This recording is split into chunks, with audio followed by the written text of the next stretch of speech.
মৰমৰ ছাত্ৰ-ছাত্ৰীসকল, মই আজি তোমালোকৰ তৃতীয় শ্ৰেণীৰ গণিত পাঠ্যপুথি আমাৰ গণিতৰ পাঠ 14 টকা আৰু পইচা নামৰ যিটো পাঠ আছে এই পাঠটি তোমালোকক মই বুজাই দিবলৈ চেষ্টা কৰিছোঁ। গতিকে তৃতীয় শ্ৰেণীৰ ছাত্ৰ-ছাত্ৰীসকলে পাঠটি ভালদৰে মনোযোগ দিবা বুলি আশা কৰি আজি ভিডিঅ' আৰম্ভ কৰিছোঁ। টকা আৰু পইচা আমাৰ দৈনন্দিন জীৱনত টকা আৰু পইচা নহ'লে আমি চলিব নোৱাৰোঁ, হয়নে? আৰু এই পাঠটোতনো টকা আৰু পইচাৰ ওপৰত কি দিছে আমি চাওঁচোন। প্ৰথমতে কি কৈছে, জোনবিল মেলালৈ যাওঁ আহা। ক'লৈ যাওঁ কৈছে? জোনবিল মেলা, এইটো মৰিগাঁও জিলাত পাতে জোনবিল মেলা। জোনবিল মেলালৈ যাওঁ আহা। মাক দেউতাকৰ লগত কমল আৰু জোনমণি জোনবিল মেলালৈ গ'ল। মাক দেউতাকৰ লগত কমল আৰু জোনমণি ক'লৈ গৈছে? জোনবিল মেলালৈ। তেওঁলোকে লগত পিঠা আৰু লাডু টোপোলা কেইটামান ল'লে। মাক দেউতাকৰ লগত যেতিয়া কমল আৰু জোনমণি গৈছে তেতিয়া তেওঁলোকৰ লগত কি লৈ গৈছে? পিঠা আৰু লাডু টোপোলা কেইটামান ল'লে। তেতিয়া কমল আৰু জোনমণিয়ে মাকক সুধিছে, কি সুধিছে? মা, লাডু আৰু পিঠাৰ এই টোপোলাবোৰ কিয় লৈছা? তেতিয়া মাকে কি কৈছে? জোনবিল মেলাত লাডু পিঠাৰ বিনিময়ত আমি আন বস্তু ল'ব পাৰিম। তেতিয়া মাকে যেতিয়া যে সুধিলে লাডু আৰু পিঠাবোৰ কি কাৰণে লৈছে, তেতিয়া কৈছে যে জোনবিল মেলাত লাডু পিঠাৰ বিনিময়ত আমি আন বস্তু ল'ব পাৰিম। তেতিয়া আকৌ মাকে কৈছে, চোৱা কমল, লাডুৰ টোপোলা এটা দি আমি কচু ল'লোঁ। কমলক কৈছে যে লাডুৰ টোপোলা এটা দি আমি কচু ল'লোঁ। তেতিয়া কমলে কি কৈছে, কিন্তু মা, বজাৰত দেউতাই টকা দিহে বস্তু কিনা দেখিছোঁ। সি আশ্চৰ্য প্ৰকাশ কৰিছে। কি কাৰণে? কাৰণ কমলৰ দেউতাকে বজাৰত টকা দিহে বস্তু কিনে, সেইকাৰণে এতিয়া ইয়াত কি হৈছে? বস্তুৰ সলনি বস্তু লৈছে, ইয়াত অলপ বেলেগ হৈছে। তাৰপিছত মাকে তেতিয়া কৈছে, এনেদৰে বস্তুৰ বিনিময় কৰিলে বহুতো অসুবিধা হয় বাবে টকা পইচাৰ প্ৰচলন হ'ল। কাৰণ টকা পইচাটো একেবাৰে আগতে নাছিলে, হয়নে? গতিকে সেই আগতে এতিয়া মাকে এই যে জোনবিল মেলালৈ গৈছে, এই জোনবিল মেলাত যেনেধৰণে বস্তুৰ সলনি বস্তু ক্ৰয় কৰাৰ যিটো প্ৰথা আছিলে, যিটো তেনেধৰণে যি বস্তুৰ সলনি বস্তু কিনা বেচা কৰা হৈছিলে, সেইটো আজিকালি নাই। কাৰণ সেইটোৰ বহুত অসুবিধা হয়। সেইকাৰণে কি কৈছে যে মাকে টকা পইচাৰ প্ৰচলন হ'ল। কিন্তু অতীতৰ পৰম্পৰা জীয়াই ৰাখিবলৈ সেই অঞ্চলৰ মানুহখিনিয়ে পাহাৰৰ পৰা ভৈয়ামলৈ নামি আহি এদিন ভৈয়ামৰ মানুহৰ লগত বিনিময় প্ৰথাৰ জৰিয়তে বস্তু আদান প্ৰদান কৰে। কি কৈছে? কিন্তু অতীতৰ পৰম্পৰা জীয়াই ৰাখিবলৈ সেই অঞ্চলৰ মানুহখিনিয়ে, য'ত জোনবিল মেলা পাতে, তাৰ মানুহখিনিয়ে কি কৰে? পাহাৰৰ পৰা ভৈয়ামলৈ নামি আহি এদিন ভৈয়ামৰ মানুহৰ লগত বিনিময় প্ৰথাৰ জৰিয়তে বস্তুৰ আদান প্ৰদান কৰে। এতিয়া চিন্তা কৰিবলৈ দিছে, তোমালোকৰ চাৰিওফালে এনে বিনিময় প্ৰথা দেখিছানে? সুধিছে যে তোমালোকৰ চাৰিওফালে এনে বিনিময় প্ৰথা দেখিছানে? সুধিছে। আমি তেনেধৰণৰ বিনিময় প্ৰথা প্ৰায় আমি দেখিবলৈ নাপাওঁ। আমাৰ ইয়াত কি হয়? আমি বস্তু কিনিবলৈ টকা পইচা দিওঁ, হয়নে? এতিয়া কি দিছে? বিদ্যালয়ত শনিবৰীয়া চৰা। তোমালোকৰ প্ৰত্যেকৰ বিদ্যালয়ত শনিবাৰ দিনাখন এটা শনিবৰীয়া চৰা পতা হয়, হয়নে? এতিয়া এখন লখিমীনগৰ প্ৰাথমিক বিদ্যালয়ৰ শনিবৰীয়া চৰাত শিক্ষাৰ্থীসকলৰ নিজ ঘৰতে উপলব্ধ বস্তুৰ সহায়ত এখন আৰ্হি বজাৰৰ আয়োজন কৰে। এখন মডেল বজাৰ এখন কেনেধৰণে হয়, তেনেধৰণে বিদ্যালয়তে এখন বজাৰ আয়োজন কৰিছে। বিদ্যালয়ৰ একাংশ শিক্ষাৰ্থীয়ে বিভিন্ন সামগ্ৰী বিক্ৰী কৰে আৰু আন একাংশ শিক্ষক আৰু অভিভাৱকে সামগ্ৰীবোৰ ক্ৰয় কৰে। কি কৈছে? এই যিখন আদৰ্শ বা আৰ্হি বজাৰ, যিখন আৰ্হি বজাৰ আছে, তাত কি হয়? কিছুমান শিক্ষাৰ্থীয়ে বিভিন্ন সামগ্ৰী বিক্ৰী কৰে আৰু আন একাংশ শিক্ষাৰ্থী আৰু শিক্ষক আৰু অভিভাৱকে সামগ্ৰীবোৰ ক্ৰয় কৰে মানে কিনে। ইয়াত কি হৈছে? বজাৰখনৰ ৰঙালাও এটাৰ দাম কিমান? 40 টকা। এটা ৰঙালাওৰ দাম 40 টকা। অমিতা এটাৰ দাম 15 টকা। ছজিনা এক মুঠাৰ দাম 50 টকা। কণী এযোৰৰ দাম 20 টকা। এযোৰ মানে দুটাত 20 টকা হ'লে এটাত কেতিয়া 10 টকা হ'ব। এতিয়া সজিনাৰ মুঠা এটা কিনিবলৈ তুমি তলৰ কোনখন নোট ব্যৱহাৰ কৰিবা সজিনা মুঠা এটাৰ দাম কিমান আছিলে 50 টকা তেতিয়াহ'লে আমি কোনখনত নোট ব্যৱহাৰ কৰিম হেতুত আমি ৰাইট চিন দিবলৈ কৈছে শুদ্ধ এতিয়া 50 টকাৰ দাম হৈছিলে আমি 50 টকা নোটটোত তলত আমি ৰাইট চিন দিম ৰঙলাও এটা কিনিবলৈ 5 টকাৰ মুদ্ৰা কেইটা লাগিব ৰঙলাও এটাৰ দাম কিমান আছিল 40 টকা 40 টকা হৈছিল মানে এতিয়া 5 টকা এনেকুৱা মুদ্ৰা কেইটা লাগিব 5 টকীয়া মুদ্ৰা 8টা লগ লগালে আমাৰ 40 টকা হ'ব হয়নে কাৰণে 8টা লিখিব লাগিব এতিয়া বাওঁফালৰ বস্তুবোৰ লগত সোঁফালৰ বস্তুৰ সঠিক দামবোৰ আঁচটানি মিলাও বাওঁফালৰ বস্তুবোৰ লগত সোঁফালৰ বস্তুৰ সঠিক দামবোৰ আঁচটানি মিলাব লাগে কণী এযোৰ 20 টকা হয়নে ইয়াত 20 টকা আছে 1 1 2 3 3 2 5 10 আৰু 10 টকা লৈ 20 টকা হৈ গ'ল অমিতা এটাৰ দাম 15 টকা আছিল হয়নে 15 টকা হ'বলৈ কোনটো লাগিব এইটো 10 টকা আৰু 5 টকা 10 টকা এখন 10 টকীয়া এখন নোট আৰু 5 টকীয়া এটা মুদ্ৰা এইটো হ'ব সজিনা মুঠা 50 টকা 10 টকীয়া সজিনা কিমান 20 20 40 আৰু 5 5 দুটা লগ লগালে 10 হয় না 40 এ 10 এ 50 সজিনা মুঠা 50 হ'ব ৰঙলাও এটা 40 টকা 10 টকা 4খন 10 টকীয়া মুদ্ৰা 4খন লগ লগালে 40 টকা হ'ব এটো এনেকৈ মিলাব লাগিব মুঠ কিমান টকা লাগিব চাও আহা ৰঙলাও এটাৰ দাম 40 টকা অমিতা এটাৰ দাম 15 টকা এই মুঠ কিমান হ'ব ইয়াত কৰি দিছেটো যোগ কৰি পিনি কিমান পাইছে 55 টকা কণী এযোৰৰ দাম কিমান আছিল ইয়াত লিখিবলৈ কণী এযোৰৰ দাম কিমান আছিল 20 টকা অমিতা তিনটাৰ দাম 15 টকাকে তিনটাত কিমান হ'ব 15 15 লগ লগালে তিনটা 15 লগ লগালে আমি পাম 45 টকা এতিয়া এইকেইটা যোগ কৰিলে 5 এ 0 যোগ কৰিলে কিমান 5 4 এ 2 এ 6 তেতিয়া কণী এযোৰ আৰু অমিতা তিনটাৰ মুঠ দাম কিমান হ'ব 65 টকা ৰঙলা দুটাৰ দাম ৰঙলা দুটা এটাৰ ৰঙলাৰ দাম যেহেতু 40 টকা দুটা 40 টকা দুটা লগ লগালে কিমান পাম আমি 80 টকা পাম সজিনা মুঠাৰ দাম কিমান পাইছিলো 50 টকা পাইছিলো এতিয়া আমি কিটা যোগ কৰিম কিমান পাম 0 0 লগ লগালে 0 হ'ব 8 আৰু 5 লগ লগালে 8 এ 5 এ 13 100 মুঠ দাম 130 টকা আকৌ ৰঙলা এটাৰ দাম কিমান 40 টকা কণী তিনিযোৰৰ দাম কিমান এযোৰ কণীৰ দাম যদি 20 টকা হয় তিনিযোৰত কিমান হয় 20 টকা তিনিবাৰ তিনিখন তিনটা লগ লগালে কিমান হ'ব 60 এতিয়া কিমান হ'ব এইটো লগ লগালে কিমান 0 0 0 4 6 10 এনেকৈ মুঠ দাম কিমান হ'ব 100 টকা এতিয়া কি কৈছে মুঠ কিমান টকা আছে লিখোৱা ইয়াত কি আছে 100 100 দুখন আছে 100 টকীয়া মুদ্ৰা দুখন আৰু 50 টকীয়া এখন 100 100 দুখন মুদ্ৰা 100 টকীয়া দুখন মুদ্ৰা লগ দুখন নোট লগালে কিমান হ'ব 200 টকা আৰু 50 টকীয়া এখন নোট লগ লগালে কিমান হ'ব 250 টকা ইয়াত আমি লিখিম 250 টকা ইয়াত 200 টকীয়া নোট এখন 20 টকীয়া দুখন 220 40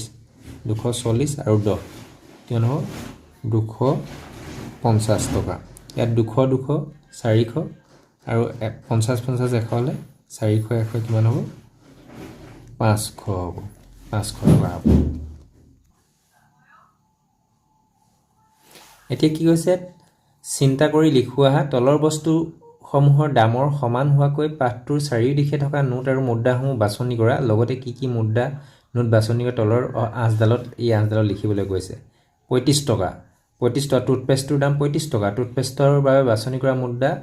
নোটত ৰাইট চিন দি যাব লাগিব আমি 20 টকীয়া নোট ললো 20 টকীয়া নোট এখন 20 টকীয়া নোট এখন লৈছো এটো ৰাইট দিছো তাৰপিছত 10 টকীয়া নোট এখন 10 টকীয়া নোট এখন এইখনত দিলো ৰাইট চিন তাৰপিছত 5 টকাৰ মুদ্ৰা এটা আমি দিলো এটা 5 টকাৰ মুদ্ৰা দিলো তাৰপিছত 120 টকা 100 টকীয়া নোট এখন লম এইখন 100 টকীয়া নোট হয়নে 100 টকীয়া নোট এখনত দিলো তাৰপিছত 20 টকীয়া মুদ্ৰা এটা ললো এই 20 টকীয়া মুদ্ৰাটোত আমি এটো দিলো 20 টকীয়া মুদ্ৰা 100 মই লিখি দিছো তাৰপিছত 48 ৰ বাবে বাছনি কৰা 20 এটা আমি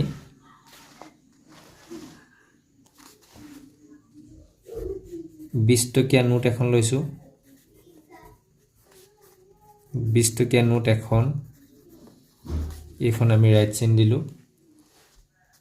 তাৰপিছত 20 টকীয়া মুদ্ৰা আৰু এটা ললোঁ 20 টকীয়া মুদ্ৰা 20 টকীয়া মুদ্ৰা এটা ললোঁ আমি তো ৰাইট চিন দিলোঁ তাৰপিছত কিলা 20 20 40 হ'ল আৰু 8 লাগিব নহয় আমাক 8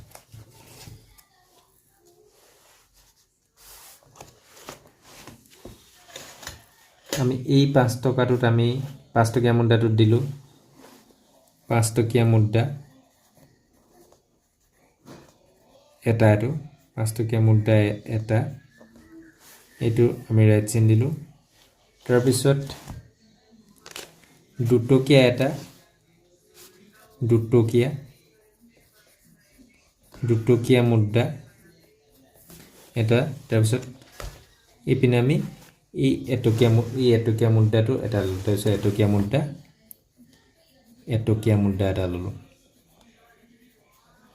এনেধৰণে আমি ল'ব পাৰোঁ এতিয়া ক অংশৰ লগত খ অংশ মিলাও আহা 50 50 এ তিনিখন লগলগীয়া আছে তিনিখন 50 হলে 150 হয় এতিয়া 150 100 20 20 40 50 টো মিলি আছে ইয়াত কিবা 20 20 টকীয়া মুদ্ৰা দুটা 40 আৰু 10 10 দুটা হলে 60 60 আৰু কোড আছে আমাৰ ইয়াত এই 50 ৰ লগত 10 টকা মুদ্ৰা লগলগা 10 টকীয়া নোট এখন লগলগালে 60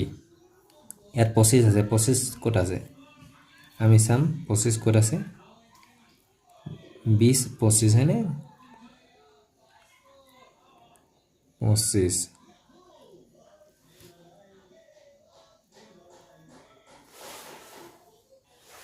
25 यात किमान 10 পাছে 15 20 25 এটো আমি ইয়াত মিলাম তাৰ পিছত ইয়াত কিমান আছে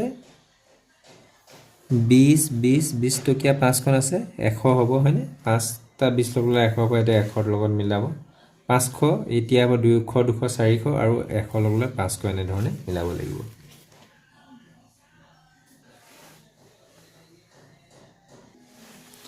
ইয়াত কি কৈছে গ্ৰন্থমেলালৈ যাওঁ বলা কৈছে কমল আৰু জুনমণি ককাকৰ লগত গ্ৰন্থমেলালৈ গ'ল কমল আৰু জুনমণি ককাকৰ লগত ক'লে গৈছে গ্ৰন্থমেলালৈ তোমালোকে কেতিয়াবা গ্ৰন্থমেলালৈ গৈছা নে ইয়াত কমল আৰু জুনমণিয়ে ককাকৰ লগত গ্ৰন্থমেলালৈ গৈছে আৰু ইহঁতে কি কৈছে ককা মোক এই কিতাপখন কিনি দিয়া কোনে কৈছে কমলে কৈছে এই টকাখিনি লো আৰু কিতাপখন কিনা ককাকে তেতিয়া টকা দিছে আৰু কিছু টকা দিছে আৰু কিতাপখন কিনিব দিছে কিতাপখন কি কিতাপ বুঢ়ীয়াৰ সাধু কিতাপখনৰ দাম কিমান সুধিছে দোকানীক তেতিয়া কি হৈছে দাম কৈছে 180 টকা ককাকে কমলক দিয়া নোটসমূহ চাওঁ আহা ককাকে কমলক কেনেকুৱা কিমান নোট দিছে 100 টকা এখন 50 টকা এখন 150 টকা হলে 20 টকীয়া 4খন 50 কিমান হল 150 70 170 90 210 30 40 50 60 70 80 90 290 টকা দিছে কিমান দিছে 150 70 170 90 210 30 40 50 60 70 80 90 290 টকা হয়নে কিতাপখন কিনিবলৈ কমলে দোকানীজনক কি নোট দিলে 180 টকা দিব লাগে 100 টকাৰ এখন নোট দিছে 50 টকা 150 টকা হলা 20 টকীয়া এখন নোট দিছে আৰু 10 টকীয়া এখন নোট দিছে মুঠতে 180 টকা এনে ধৰণ দিছে কিতাপখন কিনাৰ পিছত কমলৰ হাতত কিমান টকা থাকিল চাওঁ আহা 100 টকা দি এখনে দিছিলে ককাই হেখন কটা গল 100 টকীয়া নোট এখনো নাথাকিল 50 টকীয়া নোট এখনে দিছিলে এখনো নাথাকিল 20 টকীয়া নোট 4খন দিছিলে তাৰে এখন ব্যৱহাৰ কৰিলে হয়নে এনেকুৱা এখন ব্যৱহাৰ কৰিলে আৰু থাকিলে কেখন 3খন থাকিলে 20 টকীয়া 3খন থাকিলে অৰ্থাৎ 60 টকা থাকিল 3খনত 60 টকা থাকিল তাৰ পিছত 10 টকীয়া নোট এখন 3খন দিছিল তাৰে এখন ব্যৱহাৰ কৰি 10 টকীয়া দুখনত 20 টকা না 10 টকীয়া কেখন থাকিলে 5খন দিছিলে কেখন থাকিলেগে 4খন থাকিলে 10 টকীয়া এখন 6খন দিছিলে তাৰে এখন ব্যৱহাৰ কৰিলে 5খন থাকিলে মুঠতে এতিয়া 10 টকীয়া 5খন থাকিলে অৰ্থাৎ 50 টকা থাকিল মুঠতে কিমান থাকিলে এতিয়া আমি হিসাব কৰিম 20 টকীয়া নোট 3খন থাকিলে 60 আৰু 10 টকীয়া 5খনে 60 50 কিমান হ'ব 110 টকা 110 টকা থাকিলে কিমান 110 টকা অৰ্থাৎ কমলৰ হাতত আছিল 290 টকা কিতাপখনৰ দাম 180 টকা কমলৰ হাতত থাকিল 110 টকা হয়নে কমল জুনমণি আৰু ককাকে আন প্ৰয়োজনীয় বস্তু কিছুমান কিনিবলৈ আন দুখন দোকানলৈ গ'ল তেওঁলোকে কি কি বস্তু কিনিলে চাওঁ আহা কলম এটা 30 টকা ৰবৰ এডাল 5 টকা মুঠ খৰচ হ'ল 35 টকা কমলৰ হাতত আছিল 110 টকা কিতাপখন কিনাৰ সাধু কিতাপখন কিনাৰ পাছত কমলৰ হাতত জমা আছিল 110 টকা তাৰে খৰচ হ'ল আকৌ কলম আৰু ৰবৰ কিনাৰ বাবদ খৰচ হ'ল 35 টকা এতিয়া কমলৰ হাতত কেই টকা থাকিব এটো আমি বিয়োগ কৰিব লাগিব খৰচ হোৱাটো আমি বিয়োগ কৰিব লাগিব 0 পৰা 5 না যায় আমি এই দহকৰ ঘৰৰ পৰা 10 এটা আমি ধাৰ কৰি আনিম 10 5 গল 5 আমি 1 2 এটা লৈ গৈছিলো 10 থাকিলে 10 3 গল ইয়াত 7 75 টকা থাকিল দ্বিতীয় দোকানখনৰ পৰা কিনা বস্তু বহি এখন 35 টকা ৰঙিন পেন্সিলৰ পেকেট এটা 25 টকা এটোৰ দাম কিমান হ'ব আমি যোগ কৰিম পাছে 10 আমি 10 টো আমি নবহাম যেহেতু 10 কৰ ঘৰলৈ আমি 10 টো পঠি 1 2 এটা লৈ আনিম 3 2 5 এটো লগ লগালে কিমান হ'ব ইয়ালৈ আমাৰ 1 এটা আহিছিলে না 1 2 এটা 3 2 5 1 2 6 হ'ল 6 60 টকা হ'ল কমলৰ হাতত আছিল এই কমলৰ হাতত কিমান আছিল আগতে ইয়াত পাইছিল না 75 টকা এটা খৰচ হ'ল এবাৰ দ্বিতীয় দোকানখনত 60 টকা হ'ল এতিয়া 5 ৰ পৰা 0 গল 5 15 টকা গ্ৰন্থমেলাৰ পৰা উভতি হতে কমলৰ হাতত কেই টকা থাকিলে তেতিয়া হলে 15 টকা থাকে নিশ্চয় বুজি পাইছা এতিয়া কৰো আহা নাহৰে 300 টকালৈ বজাৰলৈ গ'ল নাহৰে 300 টকালৈ বজাৰলৈ গ'ল তেওঁ 40 টকাৰে পিয়াজ 35 টকাৰে বিলাহী আৰু 120 টকাৰে মাছ কিনিলে তেওঁ মুঠ কিমান টকা খৰচ হ'ল আৰু কিমান টকা জমা থাকিল পিয়াজ কিমান কিনিলে 40 টকা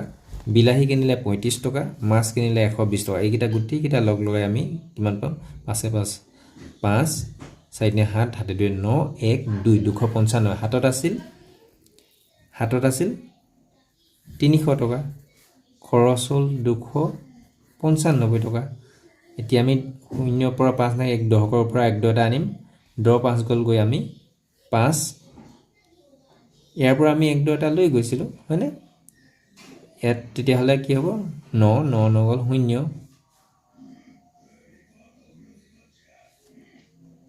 তাৰপিছত ইয়াৰ পৰা আমি এটো এটা নিবলগীয়া আছে 0 পৰা 9 না যায় কাৰণে ইয়াৰ পৰা আমি এটা 1 দল লৈ গৈছিলো এই ইয়াৰ দহকৰ এটো ঘৰ অংকৰ দহকৰ পিনৰ পৰা লৈ আহিছিলো এতিয়া 2 থাকিলে 2 2 0 আমি 0 টো আগত নবহালো হ'ব 5 টকা থাকিলে মানে মলয়া মাকৰ লগত বজাৰলৈ গ'ল মাকে তেওঁক 240 টকাৰ ফ্ৰক আৰু 210 টকাৰ এজোৰ জোতা কিনি দিলে মাকে মুঠ কিমান টকা বস্তু কিনিলে এটো কি কৰিব লাগিব আমি এটো কি কৰিব লাগিব কিমান দিছিলে 240 টকা এটো ফ্ৰক কিনিলে হয়নে তাৰ পিছত আৰু 210 টকাৰে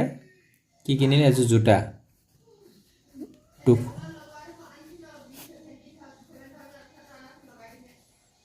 0 4 1 5 2 2 4 450 টকা তেতিয়া মাকে মুঠ কিমান টকা বছনে 450 টকা এতিয়া এখন দোকান দিছে মিলিজুলি ষ্টৰ ইয়াৰ সামগ্ৰীবিলাকৰ মূল্যবিলাক লিখা আছে দোকানখনৰ এখন ফলকত জহা চাউল 1 কিলোগ্ৰামৰ দাম 90 টকা মসুৰ দাইল 1 কিলোগ্ৰামৰ দাম 150 টকা মগু দাইল 1 কিলোগ্ৰামৰ দাম 120 টকা চেনি 1 কিলোগ্ৰামৰ দাম 48 টকা আটা 1 কিলোগ্ৰামৰ দাম 40 টকা নিমখ 1 কিলোগ্ৰামৰ দাম 25 টকা চিৰা 1 কিলোগ্ৰামৰ দাম 60 টকা মিঠাতেল 1 লিটাৰ দাম 150 টকা আলু 1 কিলোগ্ৰামৰ দাম 50 টকা তেতিয়া সুধিছে কোনে সুধিছে এই ছোৱালীজনীয়ে সুধিছে কি বুলি দেউতা এই বটখন দোকানত কিয় আৰি ৰাখিছে জুনমণিয়ে সুধিছে দেউতাকক ইয়াত সামগ্ৰীসমূহৰ দাম লিখা আছে বুলি দেউতাকে তেতিয়া জুনমণিক কৈছে কমল আৰু জুনমণিৰ দেউতাকে দোকানখনৰ পৰা ক্ৰয় কৰা সামগ্ৰীসমূহৰ ৰচিদখন চাওঁ আহা এতিয়া দোকানখনৰ পৰা কি কি কিনিলে মিলিজুলি ষ্টৰ মিলন নগৰ ইয়াত এখন ৰচিদখন কেনে ধৰণে দিছে কি কি প্ৰথম ক্ৰমিক নং দি আছে 1 নং জহা চাউল কিনিলে 2 কিলোগ্ৰাম আমি জহা চাউলৰ দাম 1 কিলোগ্ৰামৰ দাম কিমান পাইছিল 90 টকা 2 কিলোগ্ৰামৰ 90 টকাকে 180 টকা হ'ল মগু দাইলৰ দাম 500 গ্ৰাম 1 কিলোগ্ৰামৰ দাম আছিলে 120 টকা আছিলে হয়নে তেতিয়াহ'লে ইয়াৰ আধাটোৱে 500 গ্ৰাম হ'ব আধাটো কিমান হ'ব 60 টকা নিমখ 1 কিলোগ্ৰামৰ দাম 25 টকা মিঠাতেল আধা লিটাৰ দাম কিমান হ'ব মিঠাতেল 1 লিটাৰ দাম 150 টকা আছিলে কাৰণে 75 টকা আৰু চিৰা 250 গ্ৰাম 250 গ্ৰাম মানে কি হয় 1 কিলোগ্ৰামৰ 4 ভাগৰ এভাগ 1 কিলোগ্ৰামৰ দাম আছিলে 60 টকা 60 টকাক 4 ভাগ কৰিলে 15 টকা হ'ব নে 15 টকা এটা গোটেই মুঠ টকা কিমান খৰচ হ'ল এটো 355 টকা তাৰপিছত ইয়াত দোকানী স্বাক্ষৰ থাকিব মানে এনেধৰণে আখৰে 355 আৰু তাৰিখটো কোন তাৰিখে কিনিছে দোকানৰ পৰা বিক্ৰী হৈছে এটো লিখা আছে 17/3/2025 কমল আৰু জুনমণি দেউতাকে মুঠ কিমান টকা সামগ্ৰী কিনিলে আমি পাইছিলো এটা 355 টকা তেওঁ দোকানৰ পৰা কি কি সামগ্ৰী কিনিলে জহা চাউল মগু দাইল নিমখ মিঠাতেল আৰু চিৰা আমি পাইছিলো তাত যদি তেওঁ 1 কিলোগ্ৰাম মগু দাইল কিনিলেহেঁতেন তেওঁ মুঠ কিমান টকা খৰচ হয় 1 কিলোগ্ৰাম মগু দাইলৰ দাম কিমান আছিল আমি এইখন চাব লাগিব 1 কিলোগ্ৰাম মগু দাইলৰ দাম কিমান আছিল 120 1 কিলোগ্ৰাম মগু দাইল কিনিলেহেঁতেন 120 টকা হ'লহেঁতেন ন 120 টকা এতিয়া তেওঁ কিমান কিনিলে মগু দাইল আধা কিলোগ্ৰাম কিনিলে 120 টকা আৰু তেতিয়াহ'লে 355 লগত আমি তেতিয়াহ'লে আৰু 60 এটা যোগ দিম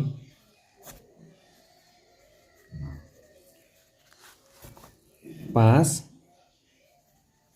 6 পাছে 11 1 2 এটা আমি ইপিনে লৈ যাম 3 4 415 টকা খৰচ হ'লহেঁতেন তেতিয়া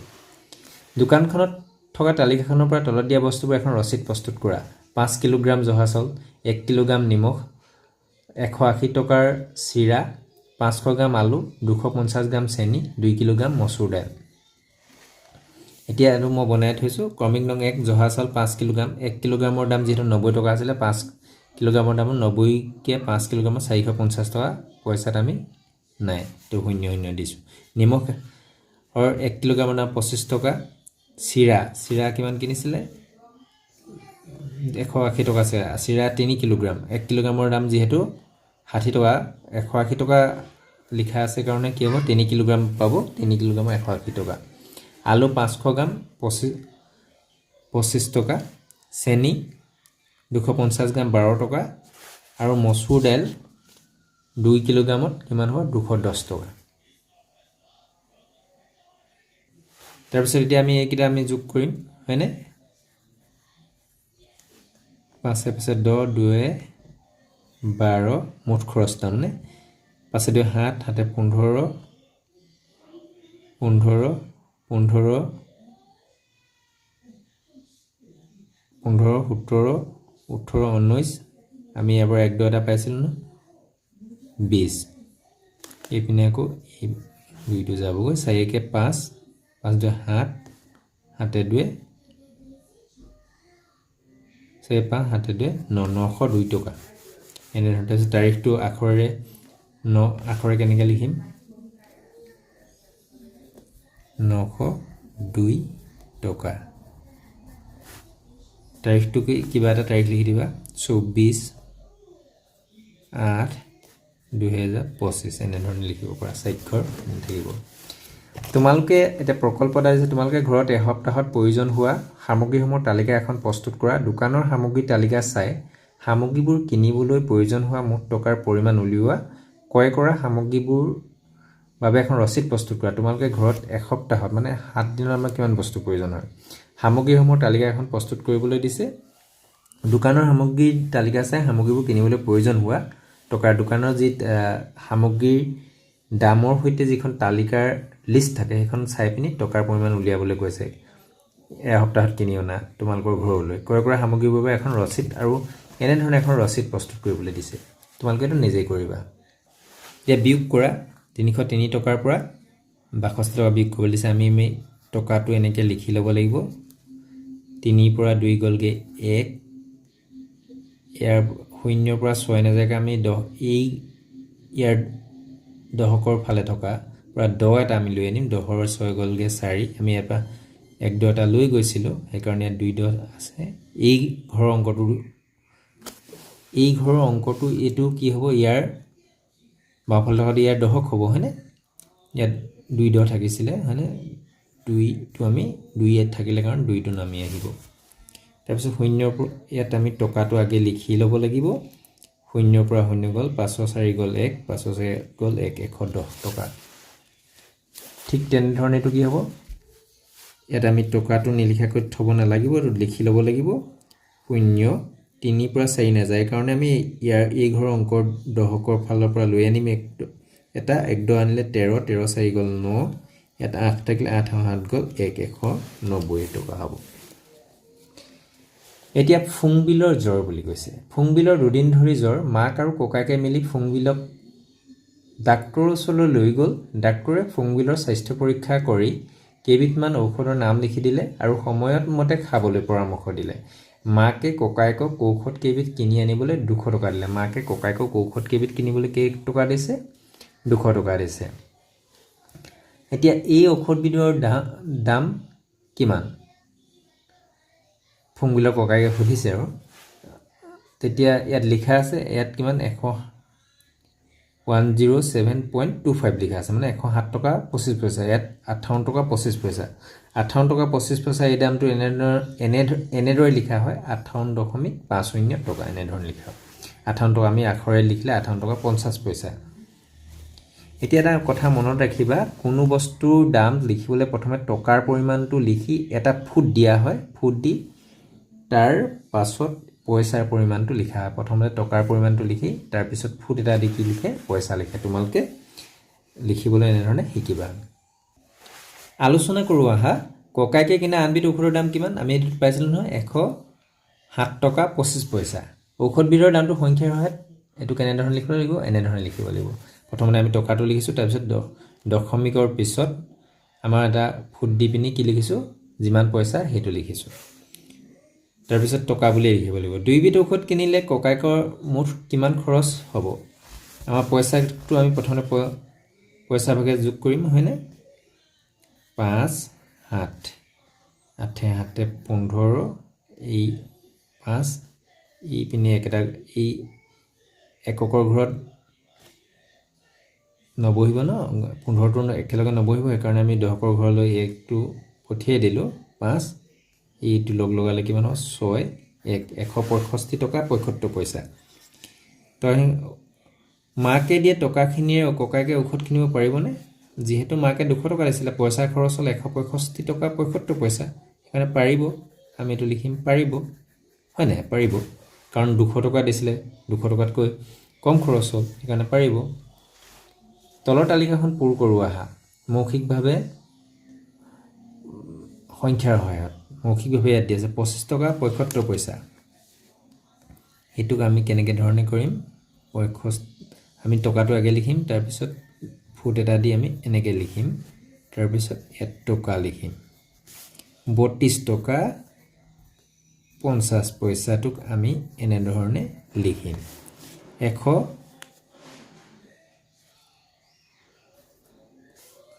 ইয়াত আছে নহয় ইয়াত খালি ঠাইত কি দিবা 47 টকা 5 পইচা 47 টকা 5 পইচা 105 টকা 20 পইচা হেতুক আমি কেনে ধৰণে লিখিম সংখ্যাৰ সহায়ত 105 দশমিক এনে ধৰণে লিখিম 127 টকা 25 পইচা হয়নে এটো 127 টকা যেহেতু দশমিকৰ পিছত থকাটো পইচাত থাকে কাৰণ এটো আমি লিখিম 25 পইচা তাৰ পিছত কৰি চাও আহা পইচা আমি কিটা যোগ কৰিম পইচা কিটা 505 7 5 1 6 4 9 13 ইয়াত 0 5 2 7 7 3 10 1 2 এটা আহিছিল 2 এই দহৰ আমি একটো ইয়াত থৈ দিম আমি 2 এই একটো লগ লয় 3 1 এইটো কি হ'ব 5 7 1 8 5 7 5 2 7 3 1 4 তাৰপিছত বিয়োগ কৰিলে কেনেকৈ হ'ব 5 ৰ পৰা 0 গ'ল 5 7 ৰ 5 গ'ল 2 5 ৰ 1 গ'ল 4 তাৰপিছত এইটো আমি পিক কৰি এইটো 9 কৰি লৈছোঁ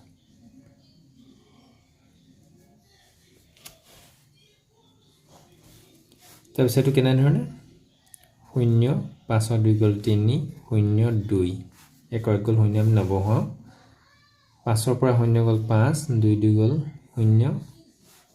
6 4 গ'ল 2 7 3 গ'ল 4 4 1 গ'ল 3 এনেধৰণে কৰিব লাগিব এটা কাগজেৰে মুদ্ৰা সাজোৱা কাগজে কেনেধৰণে মুদ্ৰা সাজে চাওঁচোন প্ৰথমে মুদ্ৰা এটা এখিলা কাগজৰ তলত ৰাখা এনেধৰণে মুদ্ৰা এটা আমি এখিলা কাগজৰ তলত ৰাখিব লাগে মুদ্ৰা এটা এটকীয়া মুদ্ৰা হোক বা 5 টকীয়া মুদ্ৰা তোমালোকে এটা মুদ্ৰা লবা তাৰপিছত ধুনীয়া বগা কাগজ এখন